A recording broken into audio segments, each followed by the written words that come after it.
Bonsoir madame, bonsoir monsieur, vous êtes sur Ziana TV, bienvenue à Note de voyage consacrée ce soir au séjour congolais de Doriska Munzenze, puisque Doriska Munzenze, notre collègue, était pendant 3 semaines au Congo-Brazzaville. Elle a aussi vécu dans les 2 grandes villes, Pointe-Noire et Brazzaville. Elle a rencontré des gens également. Elle va nous faire partager cette expérience, ce séjour au pays. Bonsoir Doriska. Bonsoir Anthony. Bienvenue. Merci de nous revenir saine et sauve. Merci. Alors, le Congo pendant ces 3 semaines, c'était comment? C'était magnifique. C'était très très magnifique. J'ai passé un bon séjour, 3 semaines. J'ai rencontré des Congolais de tout bord, de tout horizon, et puis plein de souvenirs. Oui, on va en parler tout au long de cette émission, mais pour commencer, d'Europe, vue de la diaspora, comme on le dit, l'atmosphère globale du pays est peinte de façon négative. Et vous qui avez séjourné pendant 3 semaines, qu'est-ce que vous avez ressenti en termes d'atmosphère? Est-ce que le pays est en déliquescence comme on le pense, ou bien il y a de l'espoir? Alors, il faut savoir que les Congolais, ils n'ont pas le choix, il faut qu'ils vivent. Et donc, le Congolais, c'est quelqu'un qui travaille. Le Congolais est bosseur. Quand je parle du Congolais, je parle de tous ceux qui ne sont pas dans le bureau. C'est les Congolais qui se lèvent le matin à 6h et qui reviennent à 19h pour faire à manger pour leurs enfants. Donc, j'ai rencontré des Congolais qui osent, des Congolais qui tentent des choses. Notamment, j'ai rencontré des transformateurs en agroalimentaire qui se lancent aujourd'hui dans la fabrication, par exemple, de crème de safou. On a des jus d'orange, jus de bissap, jus de gingembre, avec des beaux packaging. Donc, ils se lancent, ils ont des tentatives. Il y a plein de projets innovants qui sont là sur place.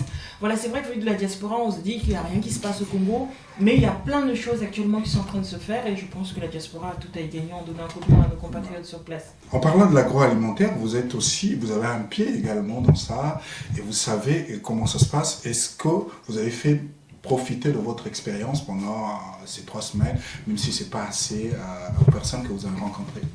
Alors, j'ai plusieurs casquettes aujourd'hui. Je travaille chez Ziana TV, je suis également auditrice hygiène, ça c'est mon métier de base.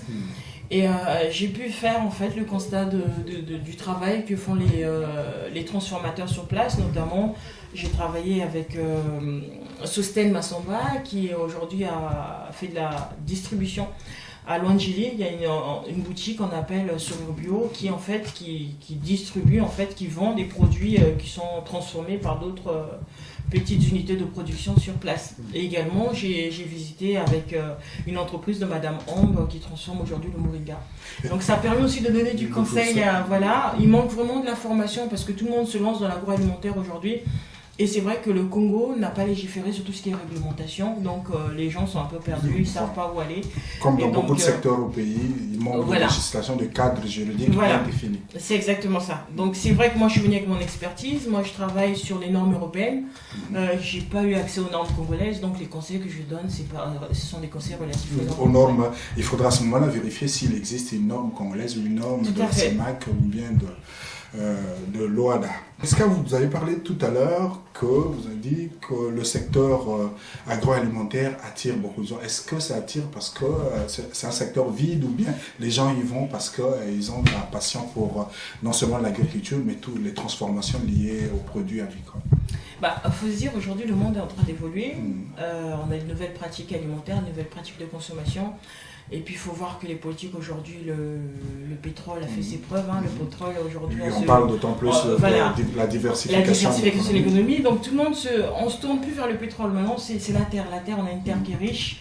Nous sommes dans une région tropicale. On a un sol qui est très riche. Donc aujourd'hui on booste les agriculteurs. On leur dit de cultiver, de planter. Mais derrière il faut se dire comment ils vont faire pour écouler leurs marchandises. Donc ça fait qu'il y a un flux de Congolais qui vont à travers le monde, qui voyagent, qui voient des choses innovantes et qui viennent les tester au Congo. Donc ça fait qu'aujourd'hui, on a beaucoup de choses qui se font. C'est comme un balbutiement pour voilà. arriver à quelque chose. Moi je parle d'agro-challenge, je parle plus d'agro-challenge en disant voilà, la personne qui fait de la farine de banane, c'est un challenge. C'est vrai que les normes ne sont pas là, mais voilà, il y a toute une démarche qui est là, une démarche d'accompagnement. Et nos compatriotes, et je passe ce message à la diaspora en disant voilà, soutenons nos compatriotes en consommant local, en consommant des produits qui viennent du Congo, parce que derrière c'est un petit producteur, c'est un petit monsieur, c'est une petite dame. Bon, quand je dis petite dame, c'est pas petit en taille, c'est en tant qu'entreprise, en termes de structure, c'est des petites structures derrière. qui ont besoin en fait de fonds pour pouvoir exister, et je pense que ces fonds-là viendront de la diaspora. Vous avez rencontré donc les professionnels de l'agroalimentaire, vous avez profité de l'occasion pour transmettre quelques notions. Est-ce qu'en retour vous avez rencontré les pouvoirs publics, parce qu'on sait qu'au Congo, le pouvoir public accorde une grande importance, une mainmise, notamment sur les produits? Alors, il y a une démarche qui a été amorcée. Je suis passée à la radio, Radio Congo, et je passe mon message aussi en disant un grand merci à toute l'équipe de la radio qui m'a accueilli pour pouvoir passer ce message. C'est un message qu'on a lancé également au pouvoir public. Aujourd'hui, on a un gros problème d'hygiène au Congo. On a un gros problème de sécurité alimentaire. Aujourd'hui, les produits qui sont commercialisés sur place ne répondent pas, en fait, ne protègent pas le consommateur, notamment tout ce qui est étal de produits frais, les poissons, les cuisses de poulet qui sont vendues à température ambiante. Donc on a des problèmes de chaîne de froid, on a des problèmes de conservation. Donc ce message, on le lance aussi pour que les pouvoirs publics puissent se rendre compte qu'aujourd'hui, ils ont des compatriotes qui sont compétents dans leur domaine et qui peuvent apporter un plus au Congo. Ils ont besoin d'un cadre juridique, d'un cadre d'expertise, parce que nous, c'est plus une expertise et d'accompagnement. Voilà, parce qu'il faut se dire, on ne va pas passer une étape de répression sans pour autant faire de la sensibilisation en amont. Et actuellement au Congo, ce dont on a besoin, c'est de la sensibilisation. Mais dans cette cas, est-ce qu'on peut arriver à la conclusion que sur le plan alimentaire, il y a quand même une insécurité croissante? La sécurité, elle est là. Voilà, j'ai même lancé une alerte sanitaire en disant aujourd'hui le Congo, on ne va pas mourir du paludisme, on va mourir de ce que nous consommons. Voilà, parce qu'aujourd'hui on a des problèmes. Nous sommes un pays tropical, donc le développement microbien il est accéléré, et ça on n'en prend pas compte. Tout le monde mange dans la rue. On a des problèmes par exemple des bissap et des tangawis qui sont commercialisés dans des bouteilles. C'est des bouteilles qui sont ramassées un peu à gauche à droite. Donc on n'a aucune preuve de pasteurisation de ces bouteilles. Donc les gens en général, quand on a soif, les lycéens qui sortent de l'école, qu'est-ce qu'ils font? Ils vont acheter du tangawis dans la bouteille qui a traîné, je ne sais pas, à Madougou. Est-ce que c'est un problème lié non seulement à un manque de connaissances ou bien à une question de culture, de tradition, parce qu'on sait que ça se fait depuis longtemps et que... Moi je pense que c'est d'information, parce qu'actuellement les personnes que j'ai rencontrées, que j'ai interrogées aujourd'hui, je vais parler même pour le cas de ma mère, en disant voilà, elle ne se rendait pas compte du danger qui était là. Voilà, c'est bien beau aujourd'hui, les bouteilles passent de main en main, elle va laver avec du savon, mais le savon il n'est pas désinfectant derrière. Voilà. Et donc ils ont besoin aujourd'hui, nos mamans, nos parents, nos compatriotes ont besoin d'accompagnement, qui soient accompagnés dans ce qu'ils font. Dans ce qu'ils font. Donc le but aujourd'hui, c'est pas de faire de la répression, c'est que la maman qui fait les beignets, c'est l'accompagner en disant vous faites vos beignets, voilà ce qu'on vous propose à côté. Voilà, vous faites des grillades, voilà ce qu'on vous propose à côté pour pouvoir sécuriser derrière. Est-ce qu'il y a des pistes là où, maintenant qu'on parle, est-ce qu'il y a des pistes pour des collaborations futures? Alors les pistes, il y en a, je ne vais pas m'étaler, voilà. On en reparlera dès que ça sera il y a beaucoup de projets. Mais entre Brazzaville et Pointe-Noire, vous avez eu également la possibilité, ou je dis la chance de faire la distance en autobus. Vous avez vu l'arrière-pays, vous avez vu les deux grandes villes, vous avez aussi rencontré d'autres personnes, mais qui ne sont pas uniquement dans l'univers agroalimentaire, notamment l'univers culturel. Vous avez vu des Miss, vous avez vu Sorel État qui s'occupe d'une association pour les peuples autochtones, notamment le peuple Aka. Alors c'était une grande surprise parce que voilà, j'ai rencontré des Congolais de tous bords. Et aujourd'hui, les Miss Bioskin, on les a rencontrés à l'hôtel Saphir, et je veux lancer un grand merci à l'honorable Sirebina qui nous a acceptés dans leurs locaux, qui nous a accueillis à l'hôtel Saphir. On a pu réaliser pas mal de tournages. Et c'est pour dire, voilà, les Miss Bioskin, c'est des femmes, des jeunes filles qui sont au Congo aujourd'hui, qui se battent pour que la femme congolaise puisse garder sa peau, puisse pas utiliser des produits, comme on dit entre guillemets, décapants. Oui. Voilà, c'est vraiment faire... C'est un terroir aussi, être noir, être marron, être... voilà. C'est être authentique. Voilà, c'est être authentique. Bienvenue, vous êtes sur Diana TV, la chaîne au cœur des diasporas. Nous sommes actuellement à l'hôtel Saphir avec une très très belle Bioskin. Vous savez pas ce que c'est? Et oui, elles se battent pour que les femmes congolaises ne puissent plus se décaper la peau. Ce sont des jeunes filles, des étudiantes de lycéennes. Elles vont prendre la parole pour vous présenter nos projets. Le but, c'est de lire une ambassadrice qui va lutter contre la dépigmentation de la peau. D'accord. Et pourquoi pas faire des échanges avec d'autres pays afin de parler des infections qui poussent à détruire notre peau. Et vous avez rencontré Sorel État. Alors voilà. Alors incontournable Sorel État, C'est un grand merci parce que quelque part, on renoue avec nos traditions, on se rend compte qu'on a tellement dérivé et de se rendre compte qu'aujourd'hui, c'est le gardien des Akas. C'est ce monsieur, il fait la transition avec notre monde et celui, aujourd'hui, des Pygmées, parce qu'il arrive à communiquer avec eux, il arrive à nous transmettre les messages, leurs messages. Et j'étais riche de toutes ces informations, moi qui suis, on va dire, baptisée dans cette culture, immergée par cette culture occidentale, de me rendre compte qu'on a besoin de nos valeurs ancestrales. Avant de poursuivre, donc, on écoute Sorel Eta, il est ethnologue, le responsable donc, de l'association Ndima qui s'occupe de la défense des droits des Akas et qui a également un groupe de musique qui vient régulièrement en tournée en France et en Europe. Donc ce bâtiment, je l'appelle musée Aka. Qu'est-ce qu'on remarque? Dans ce bâtiment, j'expose les objets de la vie quotidienne des Akas, ce que nous appelons souvent par le patrimoine matériel des Akas. Donc, il y a des objets de la vie quotidienne ou patrimoine matériel. Il y a des photographies qui illustrent la vie des Akas dans la forêt. Comme le bâtiment est petit, je ne peux pas tout exposer parce que les photos, j'en ai en grande quantité. Voilà, donc je suis obligé de les mettre dans les albums. Hein, et il y a d'autres qu'on peut trouver dans mon ordinateur parce que de l'autre côté, il y a un écran que je peux projeter. Donc, du coup, les photos, c'est vous qui les faites? Oui, c'est moi qui ai fait ces photos pendant mes missions ethnographiques. Parce que moi, je vis à Brazzaville, mais je pars souvent dans l'Ikwala, hein, qui est mon terrain d'enquête. Et ça fait 23 ans aujourd'hui que je fais des allers-retours entre Brazzaville et la forêt pour rencontrer les Akas. Donc, toutes les photos, je les ai faites là-bas. Et au-delà des photos, je réunis aussi quelques bouquins.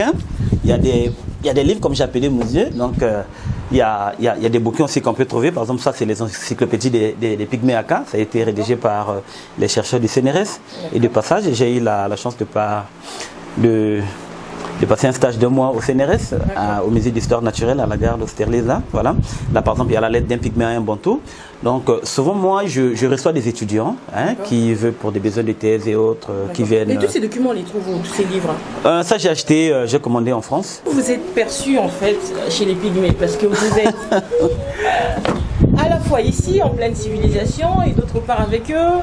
Et même pour vous-même, comment vous arrivez à concilier ces deux civilisations, en parlant en termes de civilisation, et eux, comment ils vous voient? Est-ce que vous êtes un intrus? Est-ce que vous êtes quelqu'un qui vient voler leur truc? Ou voilà, quelqu'un d'un peu bizarre qui ramène du monde Voilà, la question, comment vous arrivez à concilier tout ça? Je ne suis pas un intrus.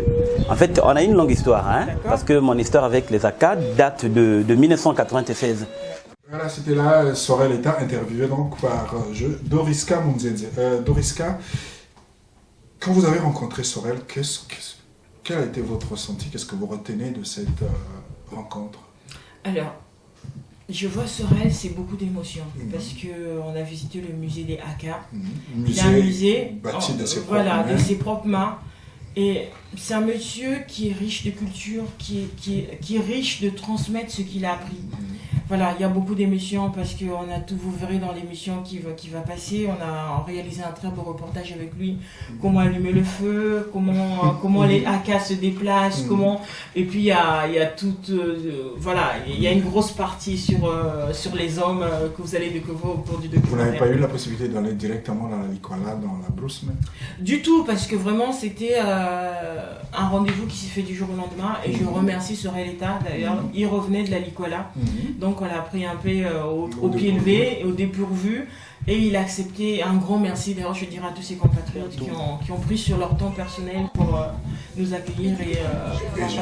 Je sais que Sorel Eta est un fidèle téléspectateur de Ziana TV. Il va écouter donc ce que vous venez de dire à propos de lui et à propos de son travail. Alors, outre cela, de façon quasiment officielle, les professionnels de l'agroalimentaire et Sorel Eta ou bien Miss Bioskin, qu'est-ce que vous avez encore, qu'est-ce que vous avez retenu encore de votre séjour qui peut être relaté, une anecdote, quelque chose qui sort de l'ordinaire, qui est d'imprévu? Alors, qui sort de l'ordinaire, moi j'ai fait la route Brazzaville-Point-Noir. En bus, voilà, j'ai voulu voir ce Congo. Ce Congo, ça fait longtemps qu'on ne l'a pas vu de l'intérieur. Et le bus s'est arrêté à une station, on était à Ludima, je crois que c'était Ludima, et je faisais des photos. Et du coup, j'étais prise à partie par un jeune homme qui a dit voilà, vous faites des photos, vous allez diffuser, vous allez profiter de nous, vous allez rire de nous. ne sont pas des animaux. Voilà le message ipso facto de ce jeune. Donc du coup, ce jeune, il vendait du manioc. Donc j'ai commencé par acheter son manioc, je suis raffole du manioc. Et ensuite, il y a une discussion qui s'est ouverte derrière en disant nous ne sommes pas là pour faire des images, on gagne rien derrière. On va rire de ça parce que vous êtes nos compatriotes, vous faites un travail formidable. Si aujourd'hui on veut montrer ces images-là, c'est pour que quelque part nous puissions valoriser notre pays et pour que les gens puissent voir qu'aujourd'hui, au XXIe siècle, on a encore des jeunes qui ont besoin de formation, qui ont besoin d'accompagnement et que l'État n'arrive pas à répondre à leurs demandes et qui se lancent dans des petits boulots. Nous, on est fiers de ces jeunes parce qu'ils ne volent pas. Donc ils travaillent, c'est le travail de la terre. Et ils vivent de leur passion, on va dire, de ça aujourd'hui. Et donc c'est une rencontre qui m'a touchée. Et puis d'autre part, j'étais offusquée parce que tous ces bus qui traversent le Mayombe n'ont pas d'aire d'autoroute. Donc ils jettent tous les déchets. Aujourd'hui, le Mayombe, voilà, il y a un problème écologique. Voilà, il y a un gros problème écologique qui n'a pas été résolu, qui n'a pas été pensé, prévu. Voilà, donc il y a beaucoup de déchets dans le Mayombe aujourd'hui, de tous ces bus à gauche, à droite que les gens arrêtent parce qu'il n'y a pas de pause avec des autoroutes pour que les gens puissent aller aux toilettes ou manger quelque chose. Voilà. Alors Doriska, vous avez donc cette anecdote sur le jeune dans un village du Congo profond. Est-ce que vous avez eu le sentiment que les paysans qui vivent le long de la route profitent comme il se doit de cet ouvrage? Alors c'est une belle route. Voilà, c'est une belle route et c'est dommage parce que cette route, on va dire entre guillemets, elle ne traverse pas les villages, c'est normal parce que c'est une autoroute. On aurait pu faire des heures d'autoroute, des aires d'autoroute où les villageois peuvent venir commercialiser leurs produits parce que c'est encore très culturel. Hein, c'est comme dans le train, lorsque le train s'arrêtait à des stations, on veut toujours acheter son manioc, on va acheter ses oranges. Et je pense que quelque part, ça pourrait relancer l'économie ou développer les campagnes. Merci Doriska. Est-ce que vous êtes retombé de vos Non, du tout. Je plains un peu. On voit peu. Les parents, les amis. Voilà, ça fait 5 ans que j'étais pas rentrée. Et je rentre, ça va faire à peine 2 semaines et demie. J'ai pas encore atterri. Voilà, c'est beaucoup de choses, c'est beaucoup d'émotions, c'est beaucoup de sourires, c'est beaucoup de coups de gueule aussi.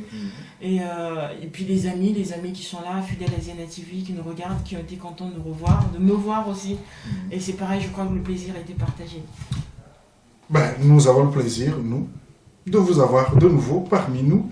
Et il y a la suite, c'est pour quand? À la suite, je pour sais tout pas. Ce que vous avez appris. Voilà, parce que je travaille chez Ziana TV. On a un carnet qui est très chargé. Et voilà, et je vais repartir très, très, très probablement, c'est sûr, parce qu'il y a des choses qui sont restées en suspens. Et puis il y a tout le travail de Ziana TV d'accompagnement qui est là, qu'on fait. Il faut, voilà, on le dit sans cesse que Ziana TV c'est la chaîne au cœur de diaspora. Il a prouvé, Ziana TV aujourd'hui arrive à se retrouver dans les villages. Vous allez voir des interviews des personnes que vous ne verrez pas sur Ziana TV parce que ce micro a été porté très loin. Donc voilà, il y a plein de choses qui sont en attente, en suspens. Je veux partir, je veux repartir. Merci, nous également, on repartira un autre jour. Merci. Merci à vous Doriska, merci à vous chers téléspectateurs d'avoir suivi cet entretien. Merci également à Hermione Goma et Sir Makoso pour la partie technique. On se retrouve un autre jour pour un autre numéro de Notes de voyage.